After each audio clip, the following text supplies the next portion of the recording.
네, 안녕하세요. 김성철입니다. 금일 또한 이 아리바이오의 우회 상장과 1대 14 무상증자로 논란이 많은 이 소룩스 중요한 내용만 빠르게 설명드릴 건데요.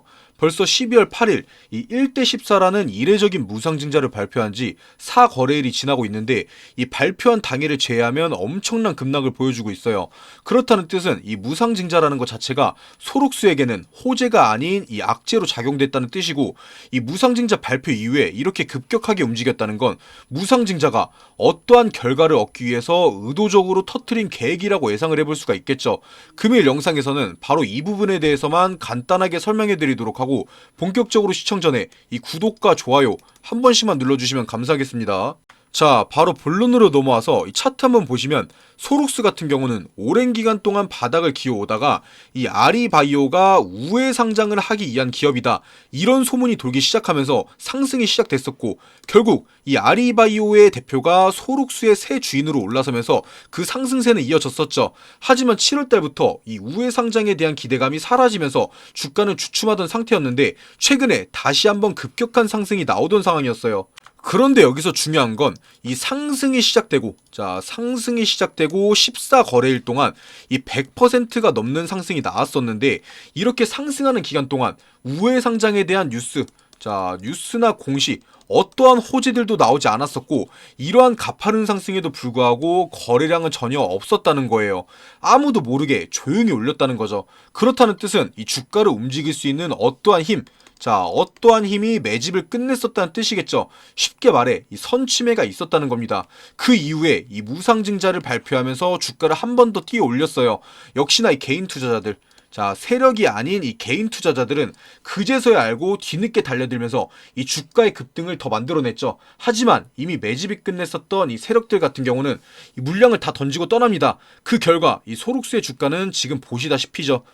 그런데 여기서 중요한 건 이 상승이 시작되고, 14거래일 동안 이 100%가 넘는 상승이 있었는데, 이렇게 상승하는 기간 동안은 우회 상장이나 무상증자에 대한 뉴스나 공시, 어떠한 호재들도 나오지 않았었고, 이러한 가파른 상승에도 불구하고 이 거래량은 전혀 없었다는 거예요. 아무도 모르게 조용히 올렸다는 거죠. 그렇다는 뜻은 이 주가를 움직일 수 있는 어떠한 힘이 매집을 끝냈었다는 뜻이겠죠. 쉽게 말해서 선취매가 있었다는 겁니다. 그 이후에 이 무상증자를 발표하면서 주가를 한 번 더 뛰어 올렸어요. 역시나 이 개인 투자자들, 세력들이 아닌 개인 투자자들은 그제서야 알고 이 상승하는 과정이 아닌 고점에서야 뒤늦게 달려들죠. 하지만 이미 매집이 끝났었던 세력들은 이때 물량을 다 던지고 떠납니다. 그렇기 때문에 이 12월 8일에 거래량이 크게 터지게 된 건데, 이 거래량만 보더라도 이 세력의 이탈과 개인의 진입이 확실해지는 겁니다. 결국 이 무상증자 같은 경우는 세력들의 엑시트를 위한 계획이었다는 거죠. 그리고 이 세력들이 바닥 구간부터 매집하여서 주가를 끌어올렸던 거라면 아직 하락할 구간이 한참 남아있다는 겁니다. 이 매물대도 보시면 이 고점에서만 개인들이 사고 팔다 보니까 쌓여있는 거고, 밑에 구간 같은 경우는 지지대가 없어요. 한 번에 쉽게 무너질 수 있는 상황이라는 겁니다. 그나마 다행인 건 아직까지는 차트가 무너지진 않았어요. 여전히 장기 평선 같은 경우는 상승 흐름을 보여주고 있고, 이 데드크로스가 등장하지 않았기 때문에 현재 구간에서 반등이 나온다면 이 전고점 돌파도 충분히 가능한 자리이긴 합니다. 일단 이 추가적으로 하락이 나올 수 있는 구간은 이 2만원에서 23,000원 사이, 현재 자리에서 마이너스 10%에서 마이너스 20% 정도는 뭐 쉽게 더 빠질 수도 있어요. 제가 이 2만원에서 23,000원 이 가격을 말씀드린 이유는 이 소룩스의 가장 두꺼운 매물대의 바로 위의 가격대이기 때문에 이 하락을 방어해내려는 구주주들이 많을 거기 때문에 말씀드렸던 거고요. 뭐 아직 가지고 있으신 분들은 이 구간에 타점 한번 잡아보는 것도 좋아 보이는데, 만약에 이 구간까지 이탈하게 된다면 주가는 바닥까지 내려갈 확률이 크긴 하지만, 이 무상증자라는 이벤트가 남아있는 한 반등의 기회는 언제든지 있기 때문에 포기하기에는 아직 이릅니다. 현재 투자 중인 분들이시라면 이 무상증자 이 권리락이 진행되게 되면은 이 주식이 15분의 1 토막이 나버리기 때문에 권리락 전까지는 적절한 타점을 잡는 게 중요한데, 뭐 당연히 영상에서 제가 정확하게 가격을 말씀드리면 좋겠지만, 이 매매하신 분들마다 이 평단가가 전부 다 다를 거기 때문에 공통되게 말씀드릴 수가 없어서 이 소통방, 자, 이 소통방을 하나 개설해 놨는데요. 이 소통방 안에 들어오셔서 1대1로 질문 주시면 언제 사고 언제 팔아야 하는지 이 매수매도 타점 잡아드리고 있고, 이 소록스뿐만 아니라 지금 주식시장에서는 어떤 종목을 사야 수익을 볼 수 있는지 이 종목 추천도 매일매일 두세 종목씩 드리고 있으니까요. 부담 갖지 마시고 비용 드는 거 하나도 없으니까 영상 다 보신 후에 밑으로 내리셔서 이 설명란과 댓글창에 고정되어 있는 링크, 자, 편하게 클릭하시고 들어와 주시고요. 참고로 이 주말이나 장 종료 이후에는 운영을 하지 않기 때문에 장이 열릴 때까지 편하게 기다려 주시면 됩니다. 자, 다시 본론으로 넘어와서 이 무상증자에 대해서 조금 더 말씀드리면, 사실 이 무상증자라는 게 그렇게 뭐 큰 호재라고 볼 수도 없는 거고 이 악재라고 볼 수도 없는 거예요. 말 그대로 이 주식 본질의 가치는 바뀌지 않고 무상으로 주식을 증자시킨다. 쉽게 말하면 이 1,000원짜리, 자, 1,000원짜리 한 개를 이 100원짜리 10개로 바꿔주는 게 무상증자인 거죠. 그런데 이러한 무상증자가 단기적으로는 호재가 되는 경우가 많습니다. 자, 무상증자가 진행되면 이 주식의 수가 크게 증가하고 주식 같은 경우는 낮은 가격으로 토막이 나게 됩니다. 자, 그렇게 된다면 기존의 투자자들, 자, 기존의 투자자들이나 잘 모르는 신규 투자자들 입장에서는 주가가 왜 이렇게 싸졌지 하고 매수에 뛰어들게 되죠.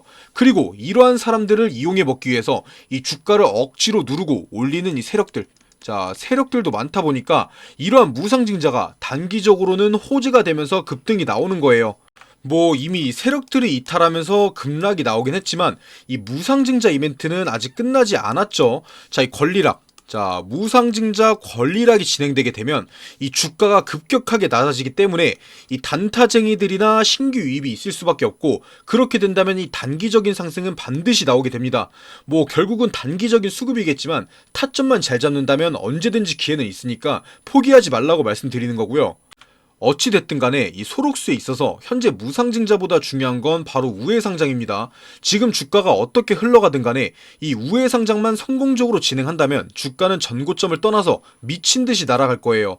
하지만 이 소록수의 현 대표인 정재준 대표가 직접적으로 말을 했었죠. 소록수 인수를 통해서 우회상장할 계획은 아직 없다. 기술 특례 상장이나 나스닥 상장 등 모든 가능성을 검토 중이다. 이렇게 말을 했어요.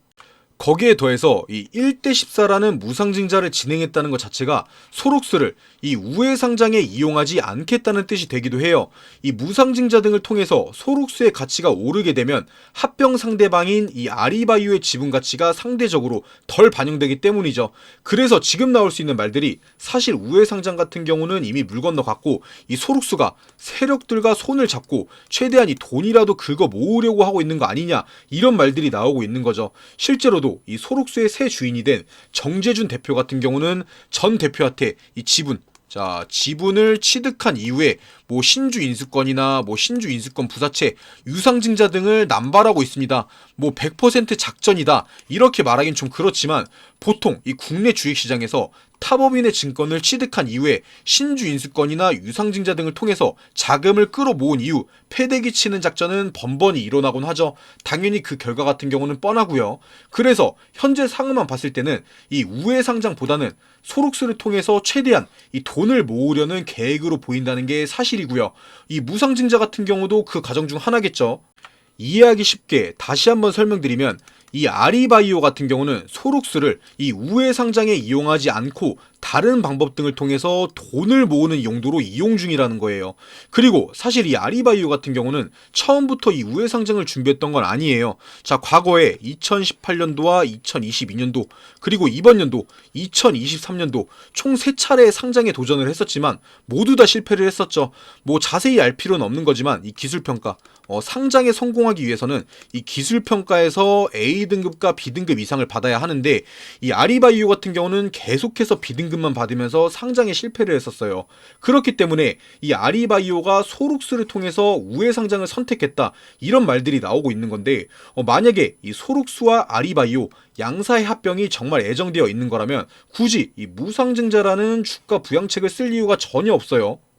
그런데도 불구하고 이 무상증자같이 사람들이 관심을 가질 수밖에 없는 이벤트 등을 진행하면서 이 소액주주들을 모으고 있다는 건 이 우회상장이 아닌 최대한 이 돈을 끌어모으고 떠나려는 거 아닌가, 이런 생각을 할 수밖에 없는 게 사실이죠. 그리고 영상 마치기 전에 짧게 말씀드리면, 이 아리바이오의 치매 치료제, 자, 주력 사업인 이 치매 치료제 같은 경우는 이 미국의 FDA, 자, 미국의 FDA에서 무려 이 임상 3상까지 진입했습니다. 자, 그것뿐만 아니라 이 나스닥, 자, 미국의 주식시장인 나스닥 스펙 추진 업체와 MOU 최종 단계까지도 갔었죠. 그런데 이런 기업이 국내에서는 세 차례나 상장에 실패했다. 반드시 이유가 있는 겁니다. 자, FDA 3상 진행 회사 중에 비상장 기업은 이 아리바이오밖에 없습니다. 이 점을 반드시 기억하셔서 투자하셔야 하고요.